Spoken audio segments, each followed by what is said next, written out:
అందరికీ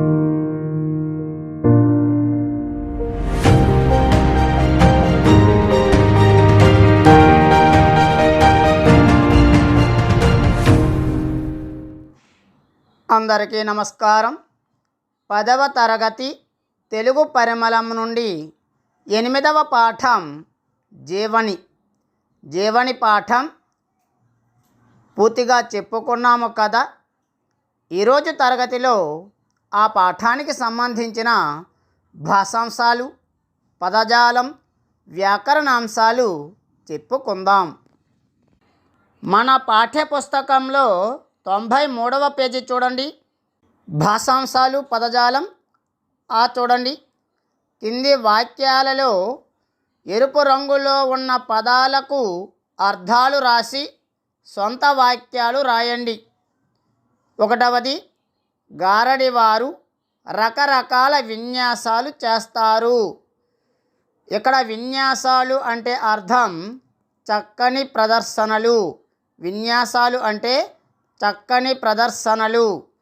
సొంత వాక్యం: గణతంత్ర దినోత్సవం నాడు ఢిల్లీలో వైమానిక దళాల విన్యాసాలు చూడడానికి నా 2 కళ్ళు చాలలేదు. గణతంత్ర దినోత్సవం నాడు ఢిల్లీలో వైమానిక దళాల విన్యాసాలు చూడడానికి నా 2 కళ్ళు చాలలేదు. 2వది, వెన్నెల రాకతో అంధకారం తొలగిపోయింది. ఇక్కడ అంధకారం అంటే అర్థం చీకటి. సొంత వాక్యం: అజ్ఞానాంధకారాలను జ్ఞాన జ్యోతులతో తొలగించాలి. అజ్ఞానాంధకారాలను జ్ఞాన జ్యోతులతో తొలగించాలి. 3వది, సంజీవరాయ శర్మ జన్మాంధుడైన ఆత్మస్థైర్యంతో గణితావధానాలు చేశారు. ఇక్కడ ఆత్మస్థైర్యం అంటే సమస్యలను తట్టుకునే ధీమా. సమస్యలను తట్టుకునే ధీమా. సొంత వాక్యం: ఎన్ని సమస్యలు ఎదురైనా ఆత్మస్థైర్యంతో పోరాడాలి. ఎన్ని సమస్యలు ఎదురైనా ఆత్మస్థైర్యంతో పోరాడాలి. 4వది, పిల్లలు వేణువును ఊదుతూ ఆనందిస్తున్నారు. వేణువు అనేదానికి అర్థం పిల్లన గ్రోవి. సొంత వాక్యం: తనలోని ఖాళీని ప్రాణవాయువుతో నింపుకొని వేణువు చక్కగా పలుకుతోంది. 5వది, కొందరిలో లేసము అయినా జాలి గుణం ఉండదు. ఇక్కడ లేసము అంటే అర్థం కొంచెము. లేసము అనేదానికి అర్థం కొంచెము. సొంత వాక్యం: లేసమైన తల్లిదండ్రుల మీద జాలి చూపని పిల్లలు చెద పురుగులతో సమానం. లేసమైన తల్లిదండ్రుల మీద జాలి చూపని పిల్లలు చెద పురుగులతో సమానం. చూడండి. కింది వాక్యాలలోని పర్యాయ పదాలు గుర్తించి రాయండి. 1వది, సుధ కోసం పాల సముద్రం చిలికారు. ఫలితంగా పీయూషం దక్కింది. దేవతలు అమృతం త్రాగడం వలన అమరులు అయ్యారు. దీనిలో సమానార్థకాలు లేదా పర్యాయ పదాలు కింద రాసుకోండి. సుధ, పీయూషం, అమృతం. సుధ, పీయూషం, అమృతం. 2వది, అనాథల క్షుధ తన ఆకలిగా భావించి ఆ క్షుత్తు తీర్చేవాడే మహాత్ముడు. ఇందులో పర్యాయ పదాలు క్షుధ, ఆకలి, క్షుత్తు. క్షుధ, ఆకలి, క్షుత్తు రాసుకోండి. 3వది, రవి తామరలకు బంధువు. సూర్యుని రాకతో అవి వికసిస్తాయి. భానుడు అంటే వాటికి ఇష్టం. ఇందులో పర్యాయ పదాలు రవి, సూర్యుడు, భానుడు. రవి, సూర్యుడు, భానుడు. 4వది, జీవని చిత్రలేఖనంలో శిక్షణ తీసుకుంది. అభ్యాసం వల్ల చిత్రాలు గీయగలిగింది. నిరంతర తర్ఫీదుతో బహుమతి సాధించింది. ఇందులో పర్యాయ పదాలు శిక్షణ, అభ్యాసం, తర్ఫీదు. శిక్షణ, అభ్యాసం, తర్ఫీదు రాసుకోండి. 5వది, మనిషికి మంచి కోరికలు ఉండాలి. ఆ కాంక్షల కోసం కష్టపడి పనిచేయాలి. అప్పుడే ఆశలు నెరవేరుతాయి. ఇందులో పర్యాయ పదాలు కోరికలు, కాంక్షలు, ఆశలు. కోరికలు, కాంక్షలు, ఆశలు రాసుకోండి. ఈ చూడండి, కింది పదాలను సరి అయిన నానార్థాలతో జతపరచండి. 1వది ఉదరము. ఉదరము అనే దానికి నానార్థాలు చూడండి, పొట్ట, యుద్ధం, నడుము, బ్రాకెట్లో రాసుకోండి. 2 విన్యాసము. విన్యాసము అనే దానికి నానార్థాలు చూడండి, ఉంచుట, చక్కని ప్రదర్శన, రచన.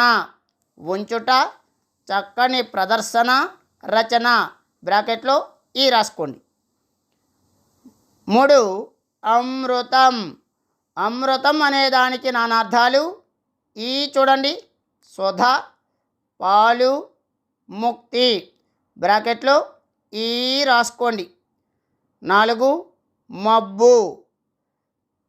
చూడండి, మేఘము, చీకటి, అజ్ఞానం. మేఘము, చీకటి, అజ్ఞానం, బ్రాకెట్లో రాసుకోండి. చూడండి, కింది పదాలకు సరైన వ్యుత్పత్తి అర్థాలతో జతపరచండి. 1వది చూడండి, ఆకాశం. ఆకాశం అనే దానికి వ్యుత్పత్తి అర్థం చూడండి, దీని యందంతటా సూర్యచంద్రులు ప్రకాశించుదురు. దీని యందంతటా సూర్యచంద్రులు ప్రకాశించుదురు, గగనం, బ్రాకెట్లో రాసుకోండి. 2 అమృతం. అమృతం అనే దానికి వ్యుత్పత్తి అర్థం చూడండి, మరణాన్ని పొందింపనిది లేదా కలిగింపనిది. మరణాన్ని పొందింపనిది లేదా కలిగింపనిది సుధ, బ్రాకెట్లో రాసుకోండి. 3వది చూడండి, విశ్వనాథుడు. విశ్వనాథుడు అనే దానికి వ్యుత్పత్తి అర్థం చూడండి, విశ్వానికి నాథుడు శివుడు. విశ్వానికి నాథుడు శివుడు, బ్రాకెట్లో రాసుకోండి. 4 గురువు. గురువు అనే దానికి వ్యుత్పత్తి అర్థం చూడండి, అజ్ఞానాంధకారం తొలగించేవాడు, ఉపాధ్యాయుడు. అజ్ఞానాంధకారం తొలగించేవాడు, ఉపాధ్యాయుడు, బ్రాకెట్లో రాసుకోండి. బ్రాకెట్లో చూడండి, కింది వాక్యాలలోని ప్రకృతి వికృతులను గుర్తించి పట్టికలో రాయండి. 1వది, హిమగిరి దృశ్యం అపూర్వం, అది నన్ను అబ్బురపరిచింది. అపూర్వం, అబ్బురం.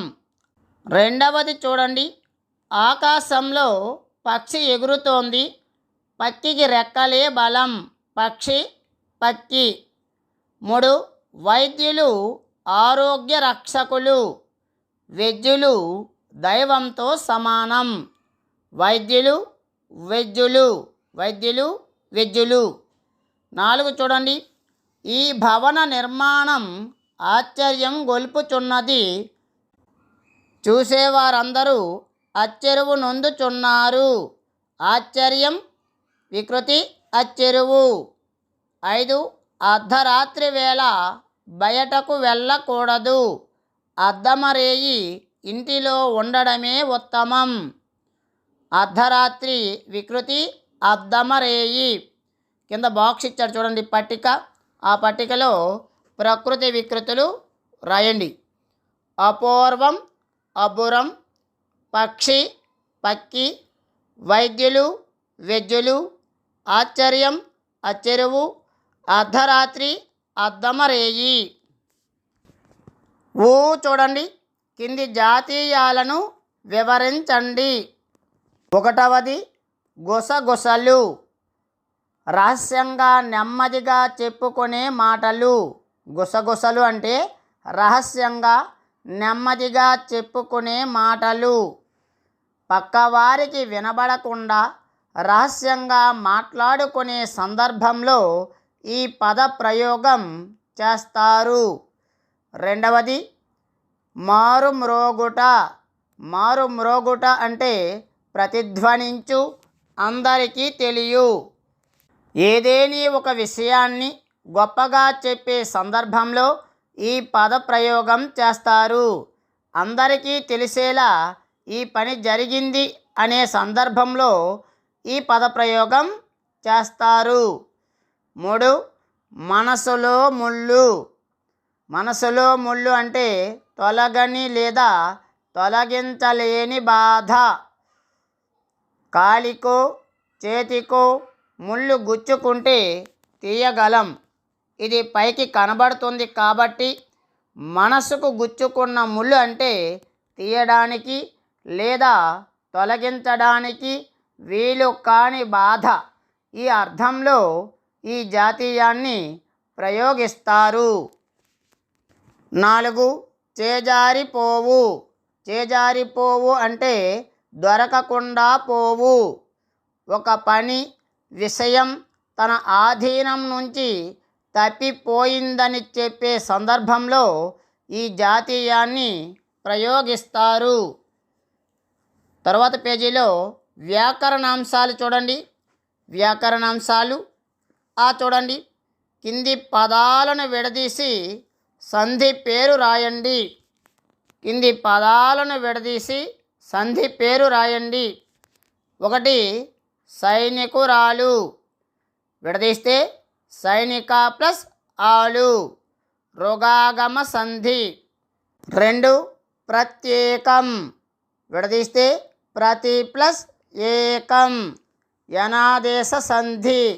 ప్రత్యేకం విడదీస్తే ప్రతి ప్లస్ ఏకం, యనాదేశ సంధి. 3 కుటుంబమంతా. విడదీస్తే కుటుంబము ప్లస్ అంతా, ఉత్వ సంధి. 4 ఎండుటాకు. విడదీస్తే ఎండు ప్లస్ ఆకు, టుగాగమ సంధి. 5 అవయవాలు. అవయవము ప్లస్ లు, లులనల సంధి. అవయవాలు, అవయవము ప్లస్ లు, లులనల సంధి. చూడండి, కింది పదాలు కలిపి సంధి పేరు రాయండి. 1వది మరి ప్లస్ ఒక, కలిపి రాస్తే మరొక, యత్వ సంధి. 2 అప్పుడు ప్లస్ అప్పుడు, కలిపి రాస్తే అప్పుడప్పుడు, ఆమ్రేడిత సంధి.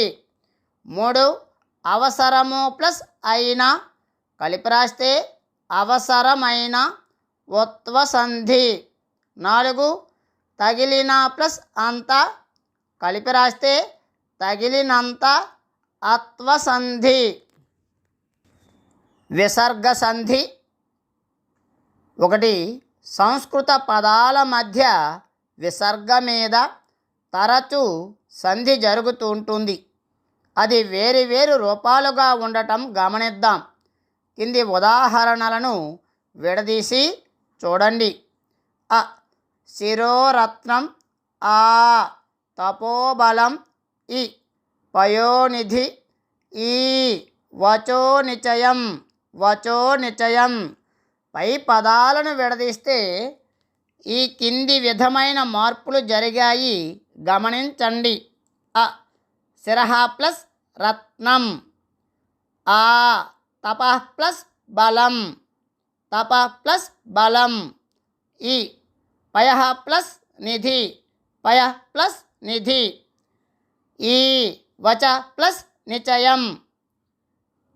సూత్రం ఇచ్చారు చూడండి. అకారాంత పదాల విసర్గకు, అకారాంత పదాల విసర్గకు సే ష సాలు వర్గ ప్రథమ ద్వితీయాక్షరాలు అంటే క ఖ చ ఛ ట ఠ త థ ప ఫాలు గాక. మిగతా అక్షరాలు కలిస్తే అకారాంత పదాల మీదున్న విసర్గ ఓకారంగా మారింది. కింది పదాలు కలిపి మార్పును గమనించండి. అ తప ప్లస్ శక్తి, తప ప్లస్ శక్తి కలిపి రాస్తే తపశక్తి. ఆ చూడండి చతు ప్లస్ షష్ఠి, చతు ప్లస్ షష్ఠి చతుషష్ఠి.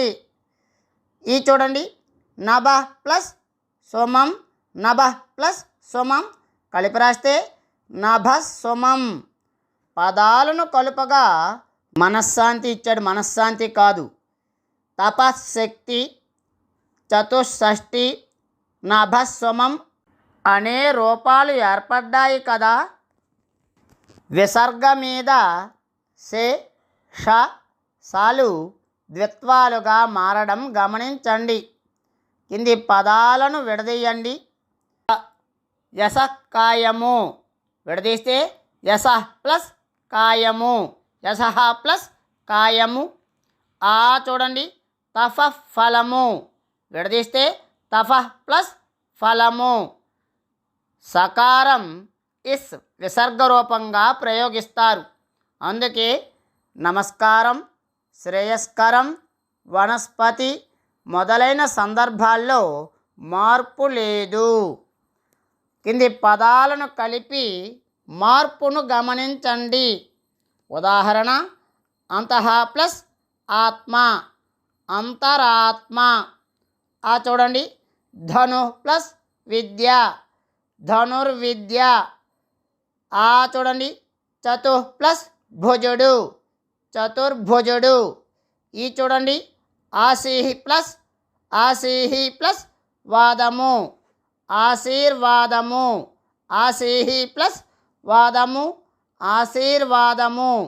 ఈ చూడండి పునః ప్లస్ ఆగమనం, పునరాగమనం. ఊ చూడండి అంతః ప్లస్ అంగం, అంతరంగం. అంతః దుః చతుః ఆశీహ పునః మొదలైన పదాలకు వర్గ ప్రథమ ద్వితీయాక్షరాలు సే ష సాలుగాక మిగతా అక్షరాలు కలిస్తే విసర్గ రేఫ అంటే ఇరుగా మారడం గమనించండి. కింది పదాలు విడదీయండి. ఉదాహరణ ధనుష్టంకారం విడదీస్తే ధనుః ప్లస్ టంకారం, ధనుస్ ప్లస్ టంకారం. అ నిష్ఫలము, ని ప్లస్ ఫలము. ఆ దుష్కరము, దు ప్లస్ కరము. ఇస్ ఇహి, ఉస్ ఉహు ల విసర్గకు కా ఖాల్ పా ఫాలు పరమైనప్పుడు విసర్గ ఇస్సు సకారంగా మారుతుంది. కింది పదాలు విడదీయండి. ఉదాహరణ నిస్తేజం విడదీస్తే నిహి ప్లస్ తేజం, నిహి ప్లస్ తేజం. ఆ చూడండి దుశ్చేష్టితం, దుశ్చేష్టితం, దు ప్లస్ చేష్టితము. ఆ చూడండి ధనుష్టంకారం, ధను ప్లస్ టంకారము.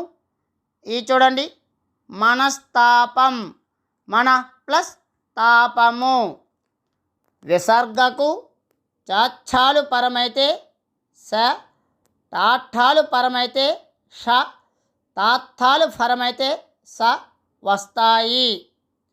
పై ఉదాహరణలన్నీ పరిశీలించిన మీదట విసర్గ సంధి 6 విధాలుగా ఏర్పడుతున్నదని తెలుస్తున్నది. 1.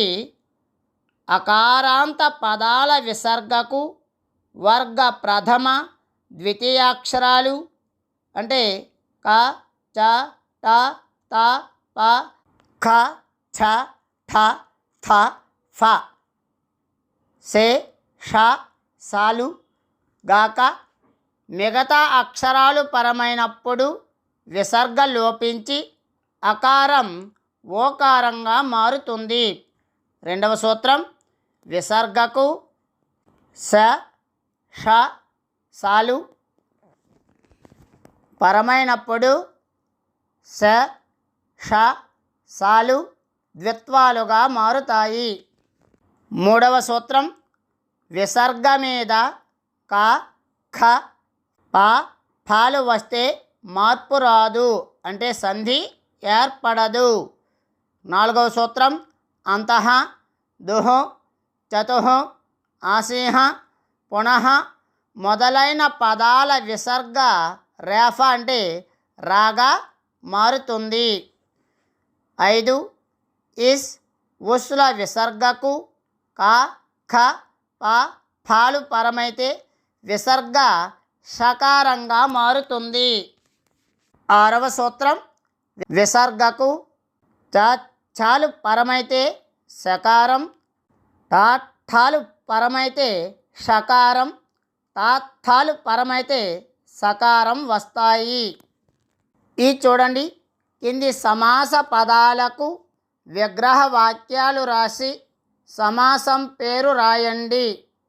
1 5 నెలలు. విగ్రహవాక్యం 5 అను సంఖ్య గల నెలలు. ద్విగు సమాసం. 2 మృదు మధురం. మృదువైనది మధురమైనది. విశేషణ ఉభయపద కర్మధారయ సమాసం. 3 జ్ఞానదీపం. విగ్రహవాక్యం జ్ఞానమనడి దీపం. రూపక సమాసం. 4 అనూహ్యం. విగ్రహవాక్యం ఊహ్యము కానిది. ఊహ్యము కానిది నన్ తత్పురుష సమాసం. 5 పిల్లల ప్రపంచం. విగ్రహవాక్యం పిల్లల యొక్క ప్రపంచం. షష్ఠీ తత్పురుష సమాసం. అలంకారం. అలంకారం చూడండి, క్రమాలంకారం.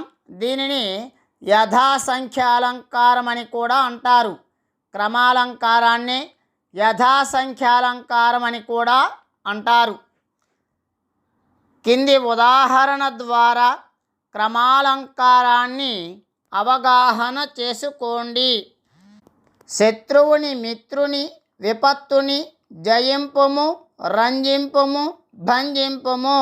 శత్రువుని మిత్రుని విపత్తుని జయింపుము రంజింపుము భంజింపుము. పై ఉదాహరణ పరిశీలిస్తే శత్రువు, మిత్రుడు, విపత్తు అనే 3 పదాలు ఉన్నాయి. వరుసగా జయింపుము రంజింపుము భంజింపుము అనేవి కూడా ఇచ్చారు. ఇప్పుడు మూడింటికి వరుసగా 3 కలిపితే శత్రువుని జయింపుము, మిత్రుని రంజింపుము, విపత్తుని భంజింపుము అని ఏర్పడతాయి. ఈ విధముగా చెప్పడాన్ని క్రమాలంకారం అంటారు, లేదా యథాసంఖ్యాలంకారం అని కూడా అంటారు. లక్షణం: వస్తు క్రమాన్ని పాటిస్తూ అదే వరుస క్రమంలో అన్వయాన్ని చెప్పడాన్ని క్రమాలంకారం అంటారు. కింది వాక్యాలను పరిశీలించి అలంకారాన్ని గుర్తించండి. 1.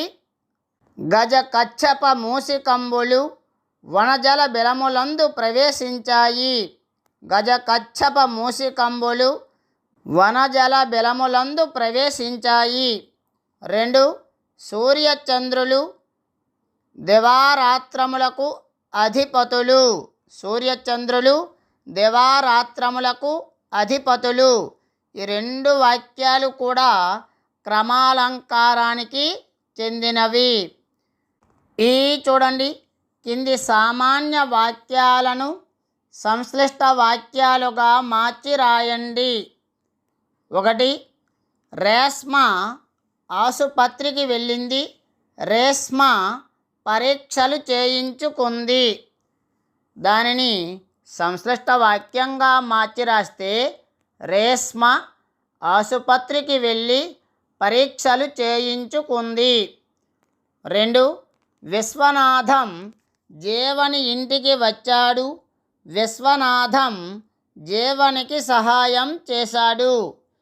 దాన్ని సంశ్లిష్ట వాక్యంలో రాస్తే విశ్వనాథం జీవని ఇంటికి వచ్చి సహాయం చేశాడు. 3. పిల్లలందరూ ఒక చోట చేరారు. పిల్లలందరూ బొమ్మలతో ఆడుకుంటున్నారు. సంశ్లిష్ట వాక్యంలో రాస్తే పిల్లలందరూ ఒక చోట చేరి బొమ్మలతో ఆడుకుంటున్నారు. 4. ఆమె పాపకు చేయూతనిచ్చింది. ఆమె పాపను చక్కగా పెంచింది. సంశ్లిష్ట వాక్యంలో రాస్తే ఆమె పాపకు చేయూతనిచ్చి చక్కగా పెంచింది. 5. జీవని చిత్రాలెన్నో గీసింది. జీవని ప్రథమ బహుమతి పొందింది. సంశ్లిష్ట వాక్యంలో రాస్తే జీవని చిత్రాలెన్నో గీసి ప్రథమ బహుమతి పొందింది. చూడండి, కింది వాక్యాలు చదవండి. అవి ఏ రకమైన వాక్యాలు రాయండి. 1. పాపాయి నడవగలదు. పాపాయి నడవగలదు. ఇది సామర్థ్యార్థక వాక్యం. సామర్థ్యాన్ని తెలిపే వాక్యం అంటే కెపాసిటీ సెంటెన్సెస్. సామర్థ్యాన్ని తెలిపే వాక్యం కాబట్టి ఇది సామర్థ్యార్థక వాక్యం. 2. పిల్లలు మీరందరూ ఆడుకోవచ్చు. ఇక్కడ పర్మిషన్ సెంటెన్సెస్, అనుమతి ఇవ్వటం. పిల్లలు మీరందరూ ఆడుకోవచ్చు. ఇది అనుమత్యర్థక వాక్యం. 3. వాన వస్తుందో రాదో. వాన వస్తుందో రాదో సందేహార్థకం. సందేహార్థక వాక్యం, డౌట్ఫుల్ సెంటెన్సెస్. 4. ఆహా ఆ చిత్రం ఎంత బాగుందో. ఆహా ఆ చిత్రం ఎంత బాగుందో ఆశ్చర్యార్థక వాక్యం. ఆహా, ఓహో, అయ్యో ఇలాంటివి వచ్చాయనుకోండి, అవి ఆశ్చర్యార్థక వాక్యాలు. ఆహా ఆ చిత్రం ఎంత బాగుందో అనేది ఆశ్చర్యార్థక వాక్యం. 4. వర్షాలు కురవక పంటలు పండలేదు. హేత్వర్ధక వాక్యం. హేతు అంటే కారణం. వర్షాలు కురవక పంటలు పండలేదు. హేత్వర్ధక వాక్యం. ప్రాజెక్టు పని. ప్రత్యేక అవసరాలు కలిగిన వ్యక్తుల్లో పేరొందిన వారి జీవిత వివరాలను సేకరించి తరగతి గదిలో చర్చించండి. ఉదాహరణ: Ragathi Pandari, Lakkoti Sanjeevaraya Sharma, Louis Braille, Helen Keller, Sudha Chandran. వీరి గురించి సేకరించి రాయండి. వీరి గురించి ఒక్కొక్కరి గురించి చెప్తాను, వినండి. 1. రాగతి పండరి. ఈమె 1965 జూలై 22న విశాఖపట్టణంలో జన్మించారు. ఈమె తల్లిదండ్రులు రాగతి గోవిందరావు, శాంతకుమారి. ఈమెకు అతి చిన్న వయసులోనే పోలియో వల్ల కాళ్ళు దెబ్బతిన్నాయి. శారీరక లోపం ఉన్న పట్టుదల, ధైర్యం కలిగి జీవితాన్ని ఆత్మవిశ్వాసంతో, కఠోర పరిశ్రమతో ఎదుర్కొని కార్టూన్ రంగంలో అగ్రగణ్యుల సరసన చేరింది. ఈమె తెలుగు వ్యంగ్య చిత్రకారులు, కార్టూనిస్టులలో రాశిలోనూ వాసిలోనూ సమానమైన కీర్తి ప్రతిష్టలను ఆర్జించుకున్న ఏకైక మహిళా కార్టూనిస్టు. అనతి కాలంలోనే తెలుగు వ్యంగ్య చిత్ర కళారంగంలో చాలా మంచి పేరు తెచ్చుకొని ఆ రంగంలో అగ్రగణ్యులైన బాపు, జయదేవ్ బాబుల సరసన నిలబడగలిగిన స్థాయికి చేరుకుంది. ఈ మంచి పేరుకు వెనుక అకుంఠిత దీక్ష, వ్యంగ్య చిత్రకళ మీద ఎనలేని ప్రేమ, నిరంతర పరిశ్రమ ఉన్నాయి. దురదృష్టవశాత్తు ఈమెకు చిన్నతనంలో వచ్చిన పోలియో మూలంగా శారీరకంగా చలాకీగా తిరగలేకపోయినా అంతకు మించిన మానసిక చలాకీతనంతో చకచక కార్టూన్లు గీసి అందరి మన్ననలు అందుకుంది. ఆమె మాటల్లో చెప్పాలంటే జీవితంలో వేదనని కాసేపు పక్కకు నెట్టి నిండుగా నవ్వగలిగే శక్తినిచ్చే కార్టూన్లు మనిషికి గ్లూకోజ్ డోసు లాంటివి. ఏ విధమైన భయం లేకుండా తాను కార్టూన్లు గీయాలన్న కోరిక, స్ఫూర్తి కార్టూనిస్ట్ జయదేవ్ కలుగజేశారని చెబుతుంది. ప్రారంభంలో తిరిగొచ్చే కార్టూన్లు ఈమెను నిరాశపరచలేదు, పట్టుదలను పెంపొందించింది, మరింత కృషి చేయడానికి అవకాశం ఇచ్చింది. ఈమె తన వ్యంగ్య చిత్ర ప్రస్థానాన్ని తన 8వ ఏటనే మొదలుపెట్టింది. ఊపిరితిత్తుల వ్యాధితో 2015 ఫిబ్రవరి 19న మరణించారు. ఈమె కోరిక మేరకు కుటుంబ సభ్యులు రాగతి పండరి అవయవాలను సావిత్రిబాయి పూలే మెమోరియల్ ట్రస్ట్ ద్వారా దానం చేశారు. 2. లక్కోజు సంజీవరాయ శర్మ 22/11/1907 2/12/1997 ఈయన కాలం. ఈయన స్వగ్రామం కడప జిల్లా కల్లూరు నివాసి. ప్రపంచంలో 6000 గణితావధానాలు చేసిన ఏకైక వ్యక్తి. ఈయన తల్లి నాగమాంబ, తండ్రి పెద్ద పుల్లయ్య, ఆది లక్ష్మమ్మ ఈయన భార్య. ఈయనకు ఒక మగ, 2 ఆడపిల్లలు. ఈయన వయోలిన్ వాయిస్తూ ఉండగా గణితంలో లెక్కలు అప్పటికప్పుడు చెప్పేవాడు. అవధానంలో పుట్టిన తేదీ ఇస్తే అది ఏ వారము అయిందో చెప్పడం ఒక అంశం. కానీ ఈ విషయంలో సంజీవరాయ శర్మకు ఒక ప్రత్యేకత ఉంది. అంటే పుట్టిన తేదీ, సమయము, ప్రదేశము చెప్పగానే దానికి సంబంధించిన తిథి, వారం, నక్షత్రం, కరణం, యోగం, వర్జ్యము, రాశి కూడా చెప్పి కొంతవరకు జాతకం కూడా చెప్పేవాడు. ఈయనకు 1996లో శ్రీ వెంకటేశ్వర విశ్వవిద్యాలయం గౌరవ డాక్టరేటును ఇచ్చి గౌరవించింది. 1959లో అప్పటి రాష్ట్రపతి బాబు రాజేంద్ర ప్రసాద్, ప్రధానమంత్రి శ్రీ జవహర్లాల్ నెహ్రూ లాంటి పెద్దల ముందు తన ప్రతిభను ప్రదర్శించి ప్రశంసలు అందుకున్నారు. అనేక చోట్ల తిరిగి 6000 ప్రదర్శనలు ఇచ్చారు. 3. లూయి బ్రెయిల్ 4/1/1809 6/1/1852 ఈయన కాలం.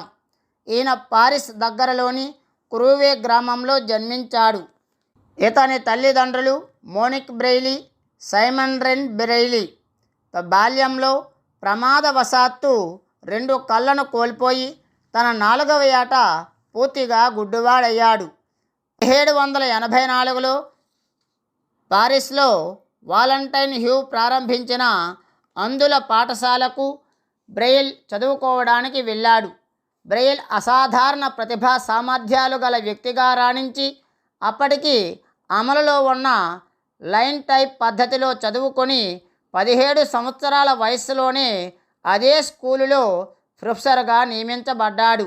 20 సంవత్సరాల యువకుడైన బ్రెయిల్ తన నూతన పద్ధతి సిద్ధాంతీకరించాడు. మరి 5 సంవత్సరాల పరిశోధనలు బ్రెయిల్ తన పద్ధతిలో సంపూర్ణత సాధించాడు. 6 చుక్కలను వివిధ రకాలుగా ఉపయోగించడం వల్ల బ్రెయిలీ మొత్తం అక్షరాలను రూపొందించాడు. ఇది విప్లవాత్మకమైన మార్పు. 6 పాయింట్లు వివిధ రకాలుగా వాడి మొత్తం ఇంగ్లీష్ అక్షరాలన్నీ పలికేటట్లు చేశాడు. 1 చుక్క నుండి 6 చుక్కలలోనే మొత్తం అక్షరాలన్నీ తయారు చేశాడు. ఈ విధంగా మొత్తం భాషకు 250 గుర్తులు ఈ 6 చుక్కలలో బ్రెయిల్ రూపొందించాడు. ఈ రకంగా గుడ్డివారు బ్రెయిల్లో రాయగలరు, చదవగలరు. వారికి ఇతరుల సహాయం అక్కరలేదు.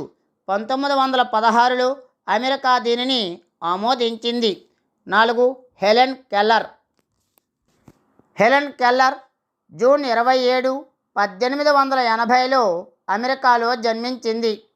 ఈమె 19 నెలల వయస్సులో అనారోగ్యంతో తన దృష్టిని మరియు వినికిడిని కోల్పోయింది. ఆమె స్పెషల్ ప్రధాన స్రవంతి పాఠశాలలో విద్యను అభ్యసించింది. ఆమె Radcliffe college of Harvard university నుంచి బ్యాచిలర్ ఆఫ్ ఆర్ట్స్ డిగ్రీని సంపాదించిన మొదటి చెవిటి వ్యక్తి. హెలెన్ కెల్లర్ అంధులకు, బధిరులకు, మోగవారికి వారధిగా, వికలాంగుల ఉద్యమ సారథిగా ప్రపంచ స్థాయిలో పేరొంది ఎందరికో స్ఫూర్తినిచ్చారు. ఈమె జూన్ 1, 1968లో మరణించింది. అప్పటికి ఆమె వయస్సు 87 సంవత్సరాలు. చిన్నతనంలోనే పెద్ద జబ్బు చేసి చూపు, వినికిడి, మాట పోగొట్టుకొని పూర్తి వికలాంగురాలైన ఈమె ఎందరికో ఆదర్శవంతంగా నిలిచి స్ఫూర్తినిచ్చింది. 5. సుధా చంద్రన్. సుధా చంద్రన్ ఒక భారతీయ భరతనాట్య నృత్యకారిణి, నటి. తాను 1981 జూన్ నెలలో తమిళనాడులోని త్రిచి వద్ద జరిగిన రోడ్డు ప్రమాదంలో ఒక కాలును కోల్పోయినప్పటికీ కృత్రిమ కాలుతో నాట్య ప్రదర్శనలు ఇచ్చి అందరినీ విస్మయపరచిన నృత్యకారిణి.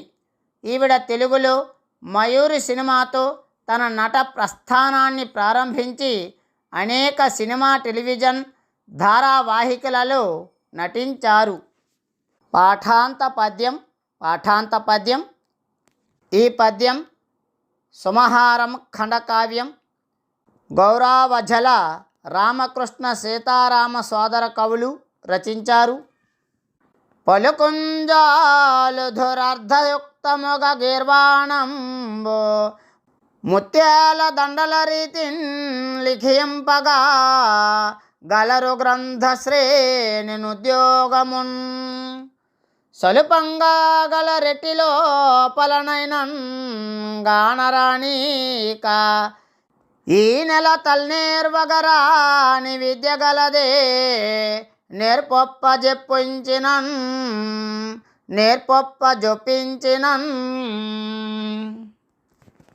పలుకంజాలు ధురర్ధయుక్తముగ గీర్వాణంబు ముత్యాల దండల రీతిన్ లిఖింపగా గలరు గ్రంథశ్రేణి నుద్యోగమున్ సలుపంగా గల రెట్టిలో పలనైనన్ గానరాణిక ఈ నెల తల్నేర్వగరాని విద్య గలదే నేర్పొప్పన్ జొప్పించినన్. భావం: స్త్రీలలో సహజ ప్రతిభ ఉంటుంది. సంస్కృత భాషను ఉచ్చారణ దోషం లేకుండా అర్థవంతంగా మాట్లాడగలరు. ముత్యాల వంటి స్వచ్ఛమైన భావాలతో గ్రంథాలు రాయగలరు. ఏమరపాటు లేకుండా అన్ని పనులు చేయగలరు. చక్కగా నేర్పితే స్త్రీలు నేర్చుకోలేని విద్య ఏదీ ఉండదు. సూక్తి అంటే మంచి మాట. వట్టి మాటలు చెప్పడం కంటే చేయూతనిచ్చే చేతులు మిన్న. వట్టి మాటలు చెప్పడం కంటే చేయూతనిచ్చే చేతులు మిన్న. అబ్దుల్ కలాం. డిసెంబర్ 3వ తేదీని అంతర్జాతీయ దివ్యాంగుల దినోత్సవంగా జరుపుకుంటున్నాం.